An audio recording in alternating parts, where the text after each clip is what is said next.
decide when to live or how to die. I've been to where the demons breed, and I can tell you even legends bleed.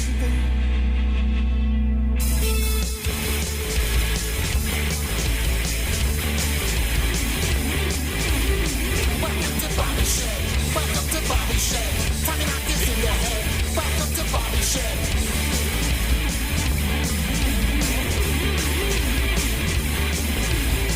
Don't go with Bobby Shed. Don't go with Bobby Shed. Tommy knock this in your head. Don't go with Bobby Shed.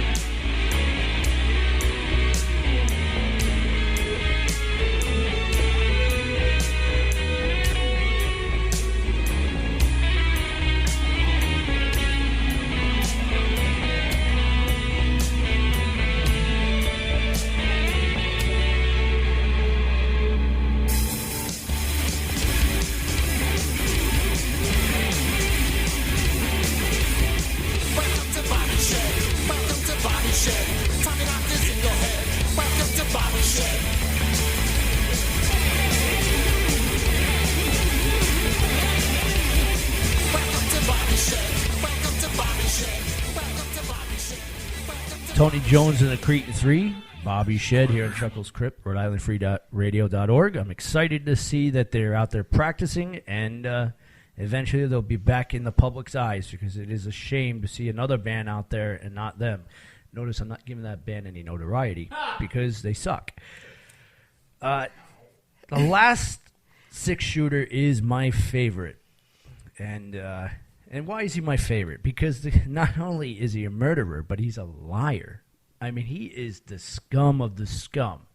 This is a low-life individual that made it into the history books, and very low-life individual. Billy the Kid, that's his nickname, or you would know him in his school days as Henry McCarty. A little Irish, is he, huh? Born of New York City, nowhere near the West. About as far from the West in the United States as you can get. As far as you can get. Somehow he makes his way out to Nevada and New Mexico, and he causes havoc amongst robbing, murdering, raping, pillaging, all the good stuff a pirate would do, but Cowboys do now. Cowboy style. Well, outlaw style. And not only did he do all these things, but he lied about 90% of them. He lied so well that he convinced the public that he had killed 21 people. In reality, he had only shot 8. Now, that's still a lot, but 21's a higher number than 8. He had lied about some of the robberies he had done, where some of the towns he had said he had hit the bank up, and the people would put in the newspaper that our bank has never been robbed, so I don't know how this guy robbed us.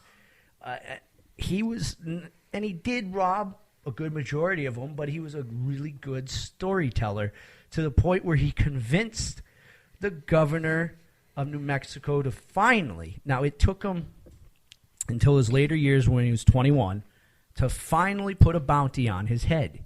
Because up till then, from 14 to 20, no one gave a rat's ass about this guy.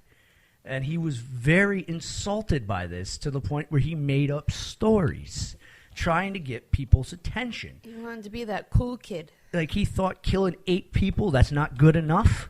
Like, robbing this bank isn't good enough. You know, this was a guy that was way ahead of his time. This guy belongs here now on Facebook and YouTube. Yeah, he really does. I mean, and he is the one that is most depicted in comics and movies and pop culture when you say gunslingers. And he did it by lying. Bravo. Bravo, my friend. Not only were you a murderer, but you were a lying, squealing bastard about it. And don't get me wrong, eventually he did meet his end by Pat Garrett. He ended up shooting him on July 1881. So Billy the Kid didn't really have a long career being a bad guy, but one of the reasons he got called Billy the Kid is it was thought that at the age of 14 he shot and killed his uncle, his first murder. No one really cared, though, because I guess the uncle was just as big a scumbag as Billy the Kid. It was family trait. Yeah, that's a drawback. You got to kill somebody popular. Right. Yeah. So you kill your scumbag uncle that no one Everybody cares just about. Says, bravo. Yeah. Versus, oh my God. So it upset him to the point where he kept killing people. And record book says he murdered 8. He says 21. Until I can interview him otherwise, I'm going with the 8. Billy, you didn't kill 21 people. Get over it. Yeah, and probably most of the gunslingers, most of the gunfighters were every bit the piles of scum that Billy the Kid was. I mean, I think that is the more typical, as detectives will say, the profile, the personality profile of your average Western gunslinger. Now, do you think in the afterlife some of these gunslingers are kicking his ass for lying about what they did, about what he did? I mean, Jesse James and all them are sitting up there with Butch Cassidy and Sundance Kid, who were actually brutal killers, sitting there going, "Kid, you aren't fit enough to wipe my boots." Well, that's what he's doing. He's wiping Jesse James's and Wild Bill Hickok's boots in the afterlife. I always thought that would be a very cool video game. If you know how they have all these Mortal Kombat stuff out there, yeah, that's great. What if they took a Mortal Kombat style game and had like a Western 6-shooter? You had, and someone's going to rip me off, and I know that it's going to end up, I probably shouldn't have said this out loud, but you took 6 shooters from the past and you made a style of fighting game with those. Where you have Jesse James versus Billy the Kid and all this other stuff. It would probably be a pretty big hit. You probably have a big seller on that. Might be all right. Probably put his or luck and everything back into history, make the kids like it again. Never know. It'd just make more kids killers. Yeah, really. They're They don't- psychotic I don't. No, I'm not saying that's a bad thing. I'm just saying that they're not going to learn much history. They don't They're need. all they're going to concentrate is on the number of shots to be fired. Yeah, They don't they'll be need like, these how quickly guys. Can I get the 6-shot reloaded? They don't need these guys to do what they're doing because they've already forgotten about these guys and they're still doing it. Oh, and I got a question for you too. Speaking of, you referred to 6 shooters, right? Mm-hmm. Now the chambers, there were 6 chambers in an outlaw's gun, Right. A gunfighter's gun. Did any of them actually walk around with all 6 chambers loaded? At all times. All If, 6. if you were a known villain of that notoriety, you probably walked away around with that at all times.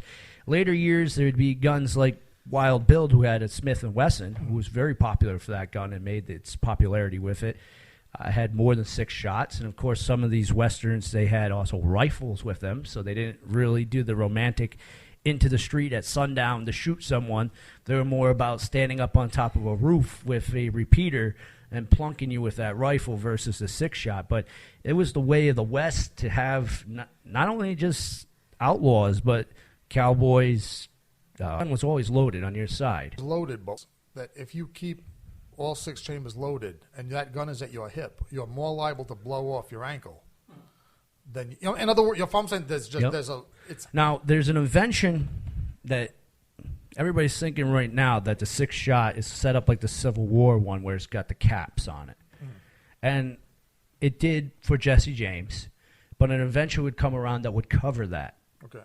And would stop the gun from firing off inside your hip and blowing your toes off. That doesn't say it didn't happen, but it was safer to have that gun loaded and on your side than not. Because not only are you dealing with scumbags like Billy the Kid, you're dealing with angry Apache Indians because you're on their territory, other angry tribes and at that time you're dealing with angry Mormons that moved out there and didn't want you there because they wanted to get away from the Americans' war, and all of a sudden we're on their property. So the West was violent. So if you didn't have some sort of way of protecting yourself or didn't know how to outrun these guys or to avoid them, eventually, the old saying goes, you were up on Boot Hill pushing up daisies. Well, even the women of the brothels always had weapons on them, either knives or the small guns. Oh, they had the cute little single shots, right? Yeah. Single shot, but There it it only is. takes one. Yep. And let me tell you, man, sometimes I wish the Americans of today would ball up and get the courage and bring back the Americans of yesterday. Because now, in the eyes of the public, what they did back then was great, but now we are cowards. And that was not the way. Now our gunfighters shoot kids instead of grown-ups. Yeah, and that was not the flipping way back then. I mean, we could go into another subject about this another day. Or, you know what, I'll put something up there, blog it. I haven't done that in a while. But before we head out, Nurse Misery's got some important news coming up on Chuckles Crypt. We do. We'll start from the most further out conventions and work our way in.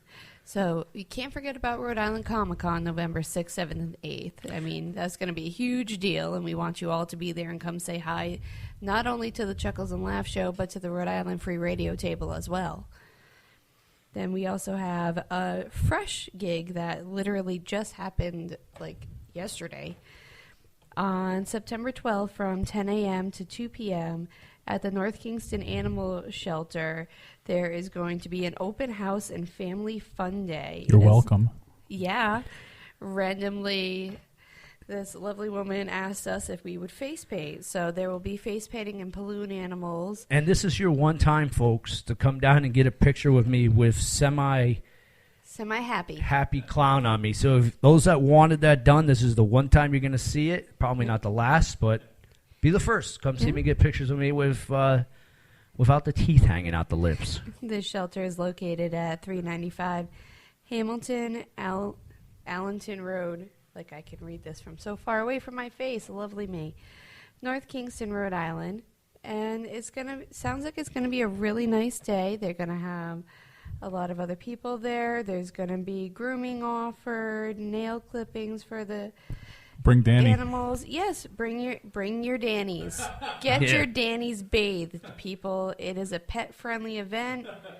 There's going to be pony rides, shelter tours, and a special visit from the Rhode Island State Police and Canine. So, I shouldn't be there. And there's even going to be a bouncy house. So Chuckles, no moonsaults in the bounce house. Can't promise that when the cops are chasing us. Now, coming up this weekend. Yes, Labor Day weekend. This Excited. weekend is going to be the Rhode Island Free Radio anniversary party for our 1-year celebration, people. September 5th, 8 p.m. to 1 a.m. Firehouse 13, 41 Central Street, Providence, Rhode Island. There is going to be food provided by Outlaw Barbecue, a 50-50 raffle. Chuckles the Klown will be emceeing. The bands will be, I can say them this time, the Nymphadels, the Sugar Cones, Whiskey Fire, John Tierney, and Chris Hansen. It only took you 3 shows to be able to say that. Bravo. Hey, this time the ones that were booked I can pronounce. Ladies and gentlemen, boys and ghouls, this is the time I hate to say, but stay tuned in, because coming up next is the Haunted Cabaret, and if you missed any of this, well, look it up, RhodeIslandFreeRadio.org. It'll be up there. Let's wrap things up with one of my favorite country singers, and I do have him, Johnny Cash, The Man Comes Around. And I heard, as it were, the noise of thunder. One of the 4 beasts saying, "Come and see." And I saw, and behold, a white horse.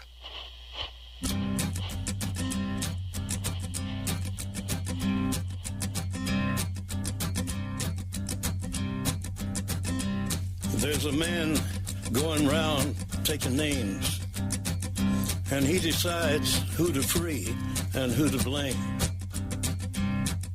Everybody won't be treated all the same. There'll be a golden ladder reaching down when the man comes around. The hairs on your arm will stand up at the terror in each sip and in each sup. Will you partake of that last offered cup